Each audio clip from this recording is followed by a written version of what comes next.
Saudari-saudaraku terkasih dalam Tuhan Yesus Kristus, selamat pagi dan berkah dalam. Selamat datang dalam renungan harian kita, Kamis 5 Oktober 2023.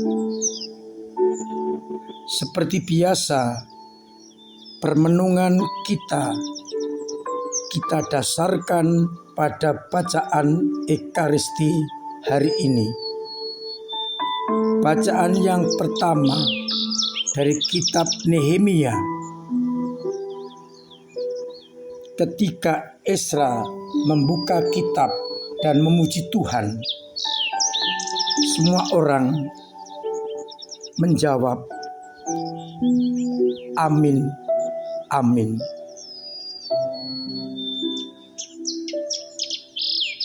Dan umat menunjukkan kitab itu, lalu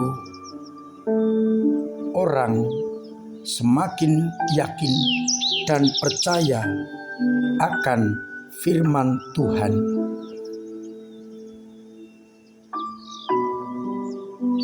Sedangkan pada Injil Lukas bab 10 ayat 1-12 mengisahkan bagaimana Tuhan memilih 70 murid, mengutus mereka berdua-dua untuk mendahulunya ke kota-kota dan ke tempat-tempat yang akan dikunjunginya. Berpesan agar mereka minta kepada Tuhan yang empunya tuayan agar mengirim pekerja-pekerja ke tuayan itu. Ia juga mengingatkan bahwa para murid diutus seperti anak domba ke tengah-tengah serigala. Mereka dilarang bawa pundi-pundi, bekal atau kasut, dan tidak boleh memberi salam kepada siapapun selama dalam perjalanan. Dan ketika masuk rumah, hendaknya mengatakan damai, dan bila diterima, maka salam itu akan tinggal di rumah itu. Mereka boleh makan dan minum, tapi jika tidak terima, tinggalkan. Makan dan minumlah di tempat lain.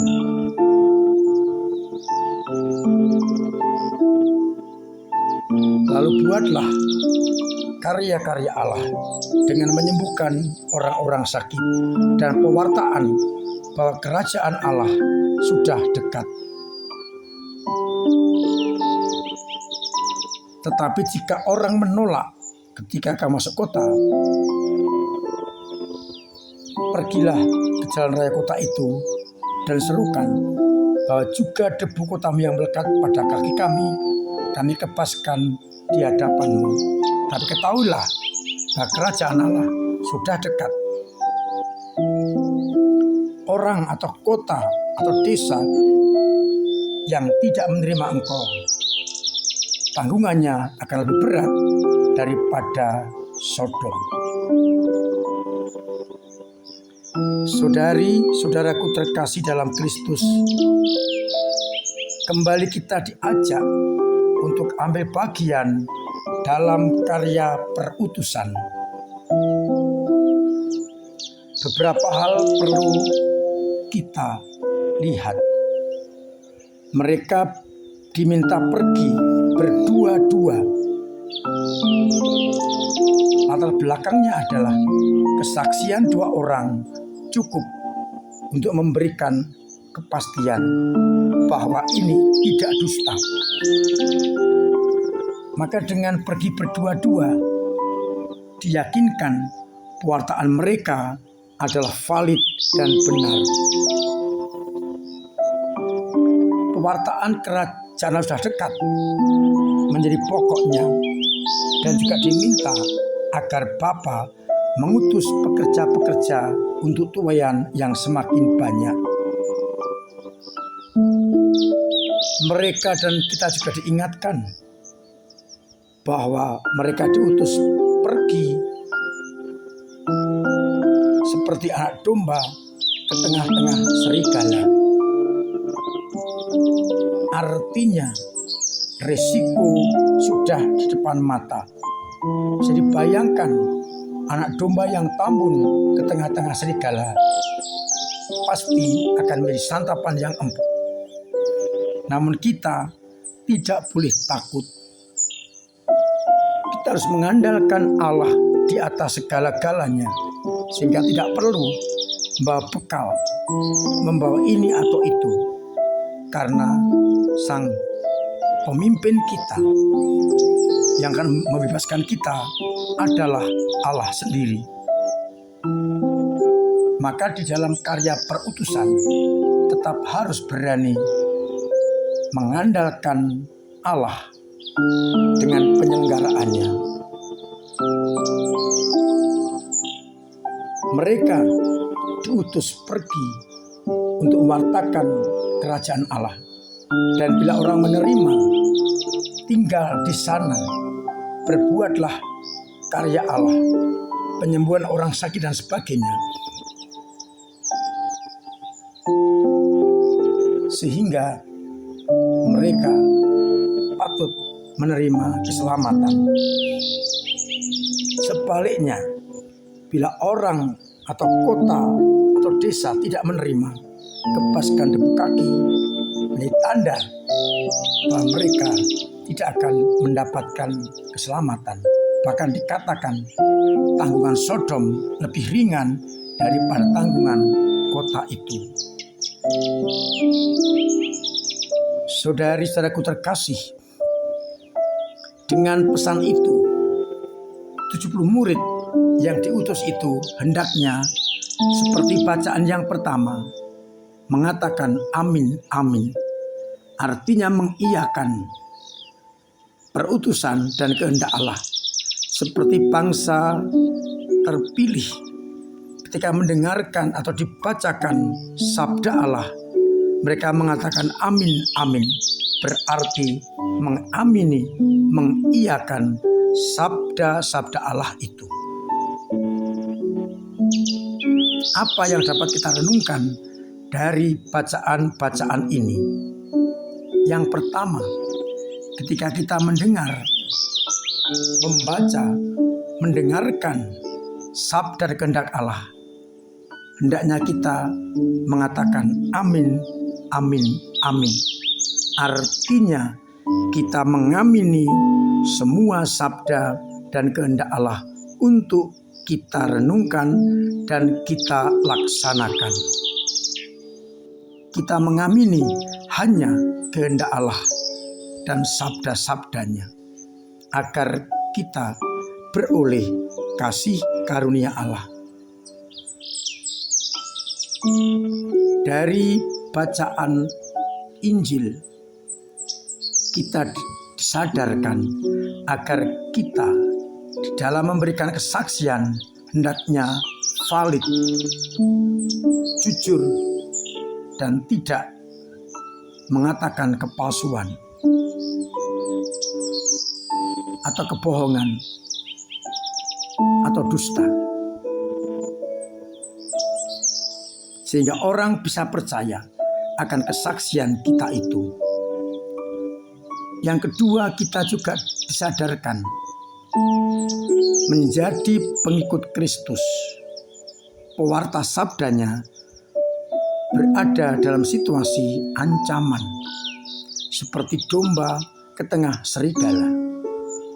Namun kita tidak boleh takut, karena Dia senantiasa membimbing, memberkati, dan menjaga kita. Oleh karena itu tidak perlu khawatir, tidak berpikir apa yang harus kita lakukan, tapi kita melaksanakan apa yang dikehendaki oleh Allah. Dengan demikian, hidup kita tidak akan diwarnai oleh kecemasan, karena jaminan sudah ada di tangan Allah. Oleh karena itu, mari bersama-sama kita mengamini sabda Allah, merenungkan dan melaksanakannya, serta kita sampaikan, kita teruskan kepada banyak orang dengan tidak berdusta dan kejujuran, agar akhirnya banyak orang bertobat, beriman, dan percaya kepada Kristus. Sudahkah aku melaksanakan semuanya itu? Tuhan memberkati kita sekalian. Amin. Marilah kita berdoa. Bapa yang penuh kasih, kembali Kau tunjukkan kepada kami kehendak dan sabda-Mu, dan harus kami amini, kami laksanakan, dan kami teruskan kepada dunia. Maka bantulah kami untuk terus berani berpegang pada sabda-Mu dan melaksanakannya, agar akhirnya banyak orang mendengar, percaya, dan diselamatkan. Kuatkanlah iman umat-Mu yang meloko, yang lemah, yang mandek, agar mereka bersemangat dan terus wartakan Injil Kerajaan-Mu. Semoga mereka yang sakit Engkau sembuhkan, yang punya beban berat Engkau ringankan, Engkau berjalan keluar, sehingga mereka kembali bebas mengikuti Engkau.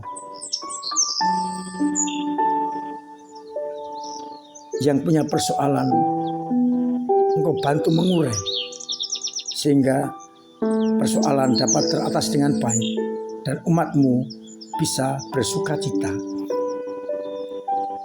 Yang kesulitan ekonomi Engkau bantu sesamanya agar boleh kembali hidup sesuai dengan kehendak-Mu, dan ada jaminan, yakni hidup. Semoga dengan demikian banyak orang berani untuk menjadi pewarta kabar sukacita.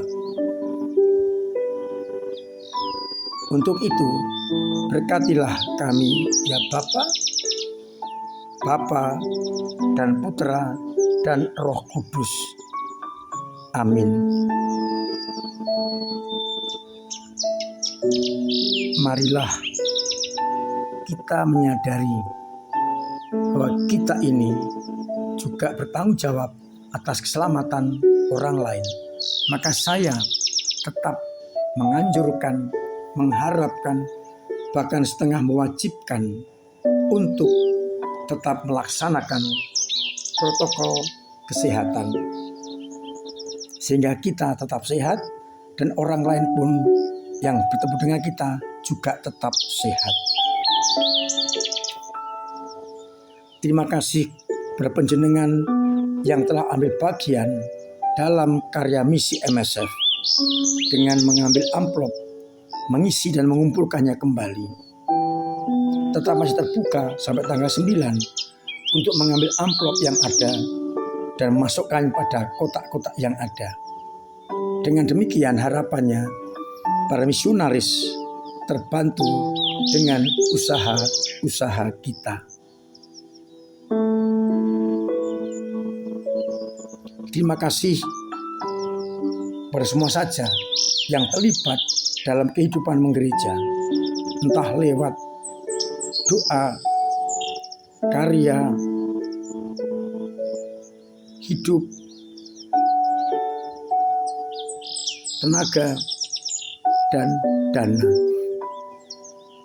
Kelompok-kelompok juga memberikan kontribusi untuk memperkembangkan iman umat, sehingga betul-betul gereja menjadi hidup.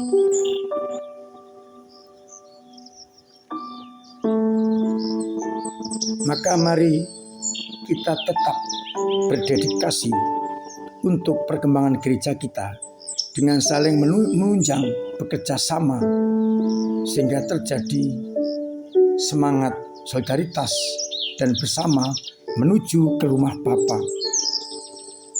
Kita tinggalkan sikap ego-ego, keinginan daging, agar kita pertama-tama mencari kemuliaan Allah dengan cara memajukan gereja kita.